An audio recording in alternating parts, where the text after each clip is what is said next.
کہ یہ ممکن ہی نہیں ہے. مسلمانوں کو کیوں بھائی تم ہو جاؤ گے؟ کیا ممکن ہے تمہارے لیے کہ تم ہو جاؤ؟ ان کی باتوں میں آ کر واپس پہلی حالت کی طرف لوٹ جاؤ. کیا یہ تمہارے لیے ممکن ہے؟ جبکہ خدا کا رسول تم میں موجود ہے، آیات تم پر تلاوت کی جاتی ہیں، تو ایک ناممکن فعل کو سوال کے طور پر بعض دفعہ پیش کیا جاتا ہے. یہ دراصل ان کفار کا، اہل کتاب ظالموں کا جواب ہے کہ کسی طرح بھی تمہاری پیش نہیں جائے گی.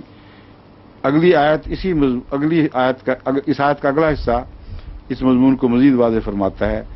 وَمَن يَعْتَصِم بِاللَّهِ فَقَدْ هُدِيَ إِلَىٰ صِرَاطٍ مُسْتَقِيمٍ، کہ جس نے اللہ کو پکڑ لیا ہو وہ تو ہدایت پا گیا ہے.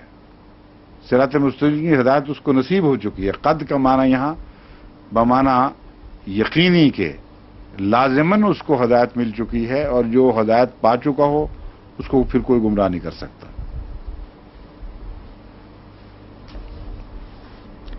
یا ایھا الذین آمنوا اتقوا اللہ حق تقاتہ. اب یہاں ایک نصیحت ہے. ایک دور کا احتمال بعض دفعہ یہ ہوتا ہے کہ کوئی انسان ہدایت کے باوجود اگر اس کے دل میں کوئی کمزوری رہ گئی ہو تو وہ ٹھوکر کھا جائے. اس کا علاج کیا ہے؟ تقوی. بس یہ خیال رکھنا اپنا کہ تمہارا تقوی سلامت رہے. یہ نصیحت قرآن کریم فرما رہا ہے، یا ایھا الذین آمنوا اتقوا اللہ حق تقاتہ. دیکھو تمہارے خلاف دشمن کوششیں کر رہا ہے، بظاہر تو کوئی امکان نہیں کہ تم ان کوششوں کے، ان کے ورغلانے سے بہک جاؤ، مگر اگر تم اس بات کو یقینی بنانا چاہتے ہو تو اللہ کا جس طرح تقوی کا حق ہے ویسا تقوی اختیار کرو. وَلَا تُمُوتُنَّ إِلَّا وَأَنْتُم مُّسْلِمُونَ، اور ہرگز نہیں مرنا جب تک تم اسلام کی حالت میں جان نہ دو. اب مرنا تو اپنے اختیار میں ہے نہیں، لیکن حق تقاتہ ہی سے یہ ضمانت مل گئی کہ ایسا شخص کسی ناممکن ہے کہ اسلام کے بغیر کسی اور حالت میں جان دے سکے. تو لا تموتن کا مطلب نہیں ہے کہ ہمارا فرشتہ آ رہا ہے تمہیں بلانے کے لیے، تم کو میں نہیں مرنا، ابھی میں متقی نہیں ہوں. یہ حکم اور معنی رکھتا ہے. مطلب ہے کہ اس بات کو یقینی بنا دو کہ ہر لمحہ، ہر حال میں، ہر وقت اللہ کے تقوی سے چمٹے رہو. یہ گویا کہ ضمانت ہے اس بات کی کہ تم مر ہی نہیں سکتے جب بجائے اس کے، سوائے اس کے کہ تم مسلمان ہو، اسلام کی حالت میں جان دو. اب یہ کیسا عظیم کلام ہے. محض دعوے نہیں ہیں فرضی یا بلند بانگ، ان کی گہری حکمتوں میں اتر کے باریک باریک امکانات کو بھی اللہ تعالیٰ پیش نظر رکھتا ہے. ورنہ ایک عام انسان نے کلام بنایا ہو تو وہ کہہ دے گا کہ ان کو تم کہاں سے گمراہ کر سکتے ہو، یہ تو ان پہ تو آیات علم رسول موجود ہے. یہ کہنے کے باوجود پھر ایک دور کے احتمال کا ذکر فرما دیا کہ بعض ان میں سے ایسے بھی ہو سکتے ہیں جن کے تقوی کی حالت کامل نہ ہو. تو ان کو توجہ دلائی کہ دیکھو اپنے تقوی کی فکر کرو، پھر تمہاری فکر ہم کر لیں گے، پھر تمہیں کوئی نقصان نہیں ہوگا. یا ایھا الذین آمنوا اتقوا اللہ حق تقاتہ تو ہو گیا. واعتصموا بحبل اللہ جمیعا، اور اللہ کی رسی کو، بحبل اللہ، اللہ کی رسی کو تھام لو، جمیعا، سب کے سب. کوئی تم میں سے ایسا نہ رہے جس کا اللہ کی رسی پہ ہاتھ نہ ہو. اس سے پہلے وَمَن يَعْتَصِم بِاللَّهِ کا مضمون ہو چکا ہے، اعتصام کا لفظ پہلے آ چکا ہے. جو بھی اللہ کو مضبوطی سے پکڑ لے فقد ہدیا. اس کے بعد دوبارہ فرمایا ہے وَاعْتَصِمُوا بِحَبْلِ اللَّهِ جَمِيعًا. یہاں ایک فرق ہے چھوٹا سا. من یعتصم میں واحد کی طرف بھی اشارہ ہے، بلکہ اول اشارہ واحد کی طرف ہے، پھر ثانوی اشارہ جماعت کی طرف ہے. یہاں جماعت کا مضمون بیان ہو رہا ہے اب کہ اللہ کی رسی کو تھامے بغیر تمہاری جمعیت قائم نہیں رہ سکتی. وہاں انفرادی ایمان کی بحث ہے اول طور پر کہ تم وہ لوگ جو اللہ پر ایسا مضبوط ایمان لاتے ہیں کہ اسے چمٹ بیٹھتے ہیں، ان کو دشمن دوبارہ پھر نامراد نہیں کر سکتا، اس اعلیٰ مرتبہ ایمان سے ان کو پھسلا نہیں سکتا۔ اب ہے انفرادی طور پر اگر کوئی اللہ کی رسی کو پکڑے رکھے تو اسلامی جمعیت کا کیا بنے گا، جمعیت کیسے حاصل ہوگی؟ یہاں اجتماعی طور پر ایک مسلک پر اکٹھے ہونا مراد ہے، ایک ہی رسی تم سب کی ہو۔ اب یہاں اللہ سے براہ راست تعلق کی بحث نہیں ہو رہی، بلکہ رسی کا کوئی اور مفہوم ہے جو ہمیں ڈھونڈنا پڑے گا۔ وَاعْتَصِمُوا بِحَبْلِ اللَّهِ میں وہ پہلے ایک اور جگہ بھی آیت وہ ہے، وہ جو وہ کڑے والی آیت جو ہے، اور میں ہاں نہیں، اس سے پہلے حصہ کیا ہے یہ تو فَتَبَيَّنَ الرُّشْدُ مِنَ الْغَيِّ وَمَن يَكْفُرْ بِالطَّاغُوتِ وَيُؤْمِن بِاللَّهِ فَقَدِ اسْتَمْسَكَ بِالْعُرْوَةِ الْوُثْقَىٰ۔ یہ اعتصام والی بات وہی ہے۔ حضرت صلی اللہ علیہ وآلہ وسلم نے اس کی تفسیر میں قرآن کو وہ اللہ کی رسی قرار دیا ہے، اور بعض لوگ سمجھتے ہیں کہ یہی بات ختم ہو گئی، صرف قرآن کو پکڑے رکھو مراد ہے، رسول اللہ صلی اللہ علیہ وسلم کا اس میں کوئی ذکر ہی نہیں۔ میرے نزدیک یہ ترجمہ کرنا درست نہیں ہے۔ قرآن ہے بنیادی طور پر خدا کا کلام، اور قرآن سے پتہ چلتا ہے، قرآن ہی سے، کہ مثلا فَإِذَا تَنَازَعْتُمْ فِي شَيْءٍ فَرُدُّوهُ إِلَى اللَّهِ وَرَسُولِهِ، اللہ کا کلام اور رسول کا کلام مراد ہے، ورنہ رسول اللہ صلی اللہ علیہ وسلم نہ ہوں ہم میں تو ہم تنازع لے کے کیسے جائیں گے؟ تو کلام اللہ اور کلام رسول مراد ہیں۔ اول طور پر خدا سے تعلق کلام اللہ ہی کے ذریعے ممکن ہے، لیکن براہ راست ہر شخص کلام اللہ کے ذریعے اللہ سے تعلق قائم نہیں کر سکتا۔ رسول کا وسیلہ ضروری ہے، اور رسول ہی ہے جو مجسم کلام ہے۔ اس لیے اس کا میں ترجمہ ہمیشہ یہ کرتا رہا ہوں، ابھی بھی یہی کرتا ہوں، کہ اللہ کی رسی کو جو قرآن کی صورت میں نازل ہوئی ہے، جس کا مظہر محمد رسول اللہ ہے، جن کے واسطے سے تم قرآن کے مضامین پا سکتے ہو، خدا سے تعلق قائم کر سکتے ہو، مضبوطی سے پکڑ لو۔ اگر یہ معنی کیا جائیں تو جمعیت کے معنی اس میں خود بخود واضح ہو جائیں گے۔ قرآن کو پکڑنے کے باوجود قرآن خود شکوہ کر رہا ہے ایک موقع پر کہ ان لوگوں نے مجھے ٹکڑے ٹکڑے کر دیا، بجائے اس کے کہ میرے ذریعے سے اکٹھے ہو جائیں، یہ منتشر ہو گئے، میری بعض آیات کسی نے اپنی طرف اپنے معنوں کی بنا لی ہیں، کسی نے اور آیات کو پکڑ لیا ہے اور دوسرے معنی لینے لگ گیا ہے۔ تو قرآن میں افتراق پیدا کرنے والی قومیں جو ہیں وہ کس طرح قرآن پہ اکٹھی ہو سکتی ہیں؟ مگر رسول اکرم صلی اللہ علیہ وآلہ وسلم جب تک رہے ہیں کوئی افتراق نہیں تھا مسلمان میں، 100% ایک ہاتھ پر جمع تھے۔ تو اعتصام بحبل اللہ میں محمد رسول اللہ کا مضمون داخل ہے، کیونکہ قرآن کی اصل نمائندگی حضرت صلی اللہ علیہ وسلم فرماتے ہیں، اور اس لحاظ سے جمعیت میں محمد رسول اللہ علیہ وسلم کے نائبین لازماً اس مضمون کو آگے مستقبل میں بڑھانے والے ہیں، اور اس سے جمعیت کا مضمون پیدا ہوتا ہے۔ چنانچہ میں نے جب دیکھا پرانے مفسرین نے کسی نے جمعیت کا مضمون لیا ہے کہ نہیں، یعنی رسول اللہ علیہ وسلم کی طرف تو اشارے ملتے ہیں، لیکن جمعیت کے معنی بھی لیے ہیں کہ نہیں، اس وقت عبداللہ بن مبارک کا یہ مجھے حوالہ ملا، غالباً اس میں ہے نا، کس کی؟ قرطبی نے، ہاں، قرطبی کی تفسیر میں وہ کہتے ہیں کہ علامہ عبداللہ بن مبارک جو ایک مشہور صوفی بزرگ ہیں، انہوں نے ایک شعر میں یہ بات ظاہر کی ہے کہ حبل اللہ اللہ کی جمعیت ہے، یعنی جمعیت کو پکڑ لو جو خدا تعالیٰ کے ایمان میں رسول کے واسطے سے ایک قوم بن جاتے ہیں، اکٹھے ہو جاتے ہیں، تم اس سے وابستہ رہو، تو یہ اللہ کی رسی سے وابستہ ہونے والی بات ہے۔ اگر یہ معنی رسول اللہ صلی اللہ علیہ وسلم کی وساطت سے ایک ہو جانا نہ لیا جائے تو واقعہ یہ ہے کہ قرآن کریم سے بھی براہ راست ایک ہونے کا مضمون صادق نہیں آتا، کیونکہ رسول اللہ صلی اللہ علیہ وسلم کے زمانے ہی میں قرآن پڑھنے کے سننے کے باوجود پڑھنے کے باوجود اختلاف کرتے ہوئے صحابہ رسول اللہ صلی اللہ علیہ وسلم کی خدمت میں پہنچا کرتے تھے، یا رسول اللہ یہ مطلب ہے کہ یہ مطلب ہے، اور قرآن کریم خود فرما رہا ہے کہ اس میں متشابہات بھی ہیں اور محکمات بھی ہیں، اور متشابہات کا معنی صرف وہ اولو العلم رکھتے ہیں جو خدا تعالیٰ کی سے استقامت پانے والے، کیا الفاظ ہیں ان کے لیے؟ علم ہے اور راسخون فی العلم، وہ لوگ جن کو اللہ علم میں راسخ فرماتا ہے۔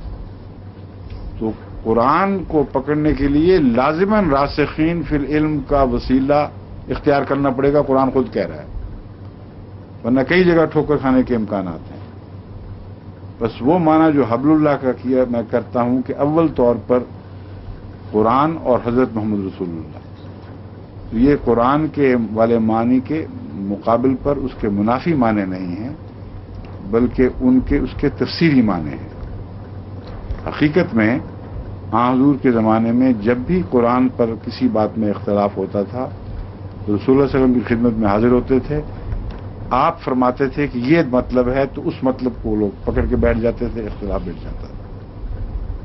بعد کے زمانے میں اسی لیے ضرورت ہے آسمان سے آنے والے کی کہ دوبارہ وہ رسی پھر جاری کر دے جس رسی کو تھام کے اختلاف مٹ جاتے ہیں، یعنی قرآن کی وہ تفسیر کرے، قرآن کی وہ نمائندگی کرے جو جمعیت پیدا کرتی ہے، افتراق پیدا نہیں کرتی۔ وَاعْتَصِمُوا بِحَبْلِ اللَّهِ جَمِيعًا، سب کے سب اللہ کی رسی کو مضبوطی سے تھام لو، وَلَا تَفَرَّقُوا، اور تفرقہ اختیار نہ کرو، وَاذْكُرُوا نِعْمَتَ اللَّهِ عَلَيْكُمْ إِذْ كُنْتُمْ أَعْدَاءً فَأَلَّفَ بَيْنَ قُلُوبِكُمْ، اور یاد کرو اس نعمت کو جب کہ تم ایک دوسرے کے دشمن تھے، وَأَلَّفَ بَيْنَ قُلُوبِكُمْ، اللہ نے تمہارے دلوں کو باندھا، فَأَصْبَحْتُمْ بِنِعْمَتِهِ إِخْوَانًا، اور تم اللہ کی نعمت کے ذریعے اخوان بن گئے۔ اتمام نعمت نبوت کو کہتے ہیں، اور نعمت قرآن کو بھی کہیں گے۔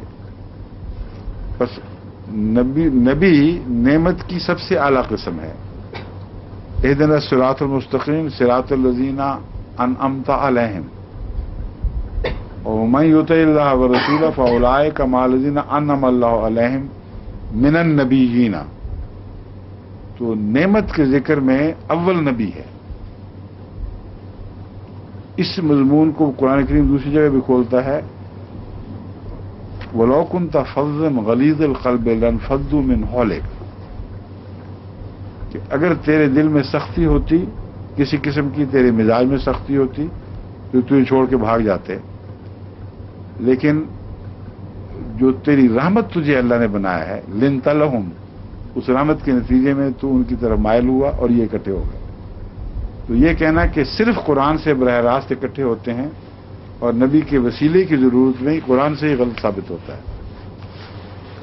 اور یہاں بھی وہی مضمون ہے، وَاذْكُرُوا نِعْمَتَ اللَّهِ عَلَيْكُمْ إِذْ كُنْتُمْ أَعْدَاءً فَأَلَّفَ بَيْنَ قُلُوبِكُمْ، جب تم ایک دوسرے کے دشمن تھے، تمہارے دلوں کو خدا تعالیٰ نے باندھ دیا، فَأَصْبَحْتُمْ بِنِعْمَتِهِ إِخْوَانًا، اللہ کی نعمت کے ذریعے تم اخوان بنے۔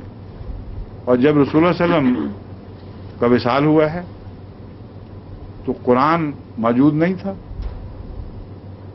موجود تھا اور تازہ تازہ وہی جو نازل ہوتے ہوتے رکی ہے، نزول رکا ہے اور وہی ابھی تازہ تازہ موجود ہے۔ اور قوم کا حال دیکھیں کس طرح لوگ پھٹ گئے، اور افتراق پھر اس کے بعد ہونا شروع ہو گیا، اور پہلا افتراق قرآن پر ہی ہوا ہے۔ خارجیوں نے جو پہلا الگ مسئلے کے اختیار کیا ہے وہ قرآن کو نیزوں پر اٹھا کر تو کیا تھا، تو وہ لوگ جو حضرت صلی اللہ علیہ وسلم کے اس حدیث کا مطلب نہیں سمجھتے، وہ اسی طرح قرآن کو نیزوں پہ اٹھائے لیے پھرتے ہیں اور اجتماع ہو ہی نہیں سکتا۔ محمد رسول اللہ صلی اللہ علیہ وسلم کی وصال کے وسیلے کے بغیر قرآن تک رسائی ممکن نہیں ہے، کیونکہ وہ وسیلہ ہے جو تقوی پیدا کرتا ہے، اور اس نبی سے حاصل کردہ تقوی کے بغیر حقیقت میں قرآن سے براہ راست تقوی حاصل نہیں کیا جا سکتا۔ اس لیے نبی کی ضرورت دائمی ہے، اسی زمانے میں اسے پیچھے نہیں چھوڑ سکتے، اور اہل حدیث جو اہل قرآن ہیں ان کا بھی یہی جواب ہے۔ وَكُنْتُمْ عَلَى شَفَا حُفْرَةٍ مِنَ النَّارِ فَأَنْقَذَكُم مِّنْهَا، اور تم آگ کے گڑھے کے کنارے پر کھڑے تھے، فَأَنْقَذَكُم مِّنْهَا، تو اس نے تمہیں ان سے نجات بخشی، یا صرف قرآن سے کے ذریعے بخشی، یا رسول کا بھی کوئی کردار تھا؟ حضرت صلی اللہ علیہ وسلم فرماتے ہیں کہ میری اور تمہاری مثال ایسی ہے جیسے تم آگ کے گڑھے کی طرف بگٹک دوڑتے ہوئے چلے جا رہے ہو،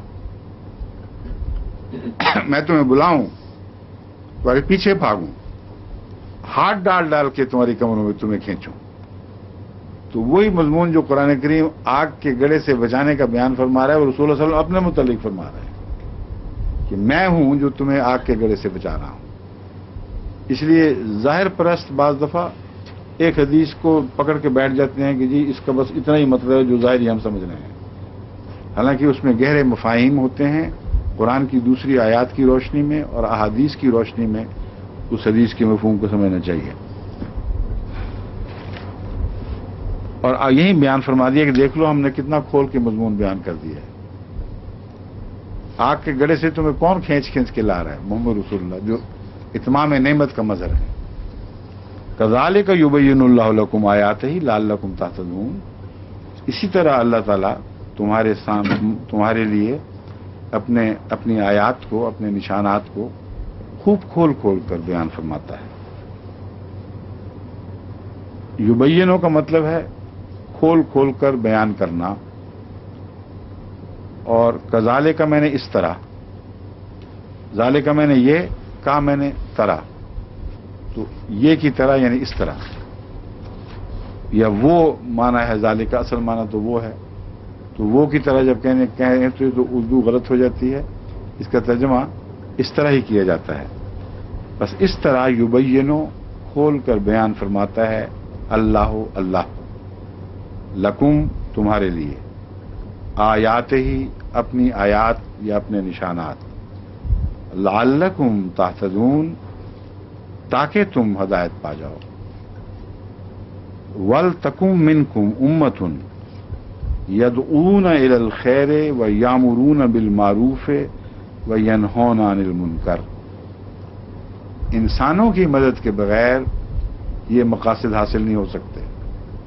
جس طرح حضرت محمد رسول اللہ صلی اللہ علیہ وآلہ وسلم داعی الی اللہ تھے، داعی الی الخیر تھے، اس لیے اگر تم یہ وحدت کا مطلب حاصل کرنا چاہتے ہو اور جمعیت پہ قائم رہنا چاہتے ہو تو لازم ہے کہ تم میں نصیحت کرنے والے کثرت سے پیدا ہوں، جو بری باتوں سے روکنے والے ہوں، اچھی باتوں کی طرف بلانے والے ہوں، ان کی ہدایت کرنے والے ہوں۔ پہلے اچھی باتوں کا ذکر ہے، یامرون بالمعروف، وہ اچھی باتوں کا حکم دینے والے ہوں یا نصیحت اور ہدایت کرنے والے ہوں، وینہون عن المنکر، اور نہیں کرتے ہیں، روکتے ہیں، عن المنکر، منکر بات سے، ناپسندیدہ بات کو منکر کہتے ہیں، وَأُولَئِكَ هُمُ الْمُفْلِحُونَ، اور یہی وہ لوگ ہیں جو کامیاب ہوں گے یا کامیاب ہونے والے ہیں، یعنی جنہیں کامیاب قرار دیا جا سکتا ہے۔ وَلَا تَكُونُوا كَالَّذِينَ تَفَرَّقُوا، دیکھو ان لوگوں کی طرح نہ ہو جانا، الذین، کالذین میں ان لوگوں کی طرح، تفرقوا جو فرقہ فرقہ ہو گئے، تفرقہ میں پڑ گئے، پھٹ گئے، واختلفوا من بعد ما جاءہم البینات، اور بینات کے اترنے کے بعد پھر بھی اختلاف کر گئے، یعنی بینات کے ہوتے ہوئے بھی دل اگر ٹیڑھے ہو جائیں تو پھر اختلاف ہو جایا کرتا ہے۔ محض بینات کی موجودگی دلوں کے تقوی کے بغیر ایک جگہ اکٹھا کرنے کے قابل نہیں ہوا کرتی۔ وَأُولَٰئِكَ لَهُمْ عَذَابٌ عَظِيمٌ، یہی وہ لوگ ہیں جو ایک دفعہ بینات نازل ہو جائیں پھر بھی ٹیڑھے ہو جائیں، پھر اختلاف کریں، پھر تفرقوں میں پڑ جائیں، تو یہی وہ لوگ ہیں جو جن کو بہت بڑا عذاب دیا جائے گا، یعنی ان کے لیے مقدر ہے، لفظ لہم کا مطلب ہے ان کے لیے ہے عذاب عظیم، بہت بڑا عذاب۔ یوم تبیض وجوہ وتسود وجوہ، یہ وہ دن ہوگا یا وہ وقت یا وہ زمانہ، تبیض وجوہ، بعض چہرے سفید ہوں گے، وتسود وجوہ، اور بعض چہرے سیاہ ہوں گے۔ یہاں جو لفظ تبیض ہے یہ اسی لفظ سے نکلا ہوا ہے جس سے حضرت موسیٰ کے ہاتھ کا بیضاء ہونا نکلتا ہے، یض بیضاء جس کو کہتے ہیں۔ اس کا مطلب یہ نہیں کہ جس طرح یہ کاغذ سفید ہے اس طرح ہو جائیں گے، بلکہ سفیدی سے مراد وہ چہرے کا نور اور روشنی ہے، جس میں بیماری یا کوئی کجی والی بات نہیں ہوتی۔ اس سے وائٹ قومیں مراد نہیں ہیں اور بلیک سے بلیک قومیں مراد نہیں ہیں، کیونکہ جہنم میں کالے رنگ اور سفید رنگ کی کوئی تفریق اس قسم کی نہیں ہے۔ اس لیے یاد رکھیں کہ یہاں کسی معنی میں بھی سیاہ فام قوموں کی تحقیر نہیں ہے اور سفید فام قوموں کو کوئی خراج پیش نہیں کیا جا رہا۔ تبیض وجوہ کا مطلب ہے ان کے چہرے روشن ہوں گے، اور غم اور فکر سے سیاہ پڑنا جو چہروں کو کہتے ہیں وہ سفیدوں کے بھی پڑ جاتے ہیں اور کالوں کے بھی پڑ جاتے ہیں۔ جب کوئی فکر دامن گیر ہو یا اپنے سامنے عذاب کو یا خطرے کو دیکھیں تو آپ کہتے ہیں ان کے چہرے سیاہ پڑ گئے۔ تو یہ مراد ہے کہ جن کو عذاب دکھائی دے رہا ہوگا ان کے چہرے غم اور فکر سے سیاہ پڑ جائیں گے، اور جن کو جنت دکھائی دے رہی ہوگی ان کے چہرے سفید ہوں گے۔ لیکن یاد رکھیں کہ روحوں کے ویسے چہرے تو ہوں گے ہی نہیں، اس لیے یہ محاورتاً ان کی خوشی اور دوسروں کی غمی کے اظہار کا ایک طریق ہے، ورنہ ظاہری چہرے اس قسم کے جو اس دنیا میں ہیں نہ یہ ہوں گے نہ یہ رنگ ہوں گے۔ تو محاورے کو سمجھ کر اس کا مضمون سمجھنا چاہیے۔ عربی محاورے کے مطابق کچھ لوگ بہت خوش ہوں گے اور جو بھی ان کے اظہار کے طریق خدا تعالیٰ نے مقدر فرمائے ہوئے ہیں وہ ان کی خوشیاں پھوٹ رہی ہوں گی۔ کچھ لوگ انتہائی غم اور تکلیف کی حالت میں ہوں گے اور ان کے غم اور تکلیف ان کے بشرے سے برس رہے ہوں گے، یعنی جو بھی ان کی صورت خدا نے بنائی ہے اس میں عیاں ہوگا، وہ لکی چھپی بات، ڈھکی چھپی بات نہیں رہے گی۔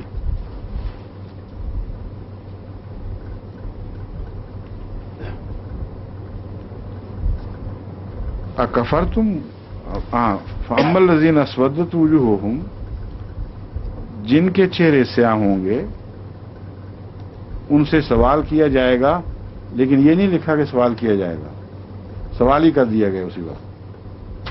اکفرتم بعد ایمانکم، کیا تم ایمان لانے کے بعد پھر کافر ہو گئے تھے؟ فذوقوا العذاب بما کنتم تکفرون، بس عذاب چکھو اس سبب سے، بما کنتم تکذبون، کہاں ہے جی؟ ہاں، بما کنتم تکفرون، اس وجہ سے کہ تم انکار کرنے والوں میں سے تھے، کفر کیا کرتے تھے، انکار کیا کرتے تھے۔ وَأَمَّا الَّذِينَ ابْيَضَّتْ وُجُوهُهُمْ، بس وہ لوگ جن کے چہرے سفید اور روشن ہوں گے، ففی رحمت اللہ، ان سے کسی سوال کی ضرورت نہیں، وہ تو اللہ کی رحمت میں ہوں گے، ہم فیہا خالدون، وہ اس رحمت میں ہمیشہ رہیں گے۔ تلک آیات اللہ نتلوها علیک بالحق، یہ اللہ کی آیات ہیں جن کو ہم تجھ پر اے محمد صلی اللہ علیہ وسلم حق یعنی سچائی کے ساتھ نازل فرما رہے ہیں، پڑھ رہے ہیں۔ نتلوها ہم پڑھتے ہیں۔ وَمَّ اللَّهُ يُرِيدُ ظُلْمًا لِلْعَالَمِينَ، اور اللہ جہانوں پر ظلم کرنے والا نہیں، یعنی یہ جو مضمون آیا ہے عذاب کا، تو یہ نہ سمجھ لینا کہ خدا تعالیٰ محض ایک ڈکٹیٹوریل اظہار کر رہا ہے، جس کو میں چاہوں عذاب دے دوں، کیونکہ وہ ظلم نہیں کرتا، اس لیے اس کا عذاب دینا مبنی بالعدل ہوگا، اور اس وجہ سے ہوگا کہ جو خود انہوں نے گناہ کمائے ہیں۔ وَلِلَّهِ مَا فِي السَّمَاوَاتِ وَمَا فِي الْأَرْضِ، ویسے تو سب کچھ خدا کا ہے، جو چاہے کرے کوئی اس کو پوچھ نہیں سکتا، مالک ہے، مگر فیصلے عدل سے کرتا ہے۔ اور اگر کوئی مالک ہو اور اختیار رکھتا ہو اور پھر انصاف سے کام لے تو یہ اس کی شان ہوتی ہے۔ جو قانون کے تابع رہ کر مجبور ہو کر مجسٹریٹ فیصلے کرتے ہیں وہ مالک نہیں ہوتے، اس لیے اگر وہ انصاف کریں تو کوئی خوبی نہیں ہے، نا انصافی کریں تو ظلم ہے۔ اب ہمارے ملکوں میں اب یہ حال ہو گیا ہے تھرڈ ورلڈ میں کہ کوئی قسمت سے انصاف کر دے تو بلے بلے واہ واہ ہو جاتی ہے کہ جو فلاں مجسٹریٹ صاحب بڑے انصاف کرتے ہیں، حالانکہ انصاف کرنا کوئی خوبی نہیں ہے وہاں، وہ محکوم ہے، وہ وَلِلَّهِ مُلْكُ السَّمَاوَاتِ وَالْأَرْضِ تو صرف اللہ کی ذات پر اطلاق پاتا ہے، وہ تو محکوم بندے ہیں، ان کو اختیار ہی نہیں ہے نا انصافی کا، پھر بھی نا انصافی کر جاتے ہیں۔ اور اللہ کی شان دیکھو کہ ساری کائنات کا مالک ہے، چاہے تو جو مرضی کرے، کوئی پوچھنے والا نہیں، پھر بھی انصاف کا پابند رہتا ہے۔ وَإِلَى اللَّهِ تُرْجَعُ الْأُمُورُ، اور اللہ ہی کی طرف تمام امور لوٹ کر جاتے ہیں، لوٹا دیے جاتے ہیں یا لوٹائے جائیں گے۔ یہ امور کا لوٹایا جانا کیا مطلب ہے؟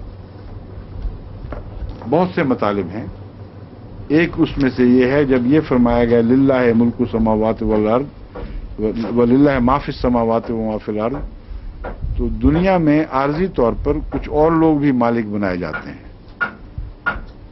یہ بتایا جا رہا ہے کہ وہ ملکیتیں عارضی ہیں، امور یعنی احکامات کی طاقت اور احکامات بذات خود یہ اللہ ہی کے لیے ہیں دراصل، جس کے ملک و سماوات ہے، یہ جس کے لیے آسمان اور زمین ہے، جو ان کا مالک ہے، تو وہ خدا کی طرف لوٹ جائیں گے، آخری فیصلہ خدا ہی کرے گا۔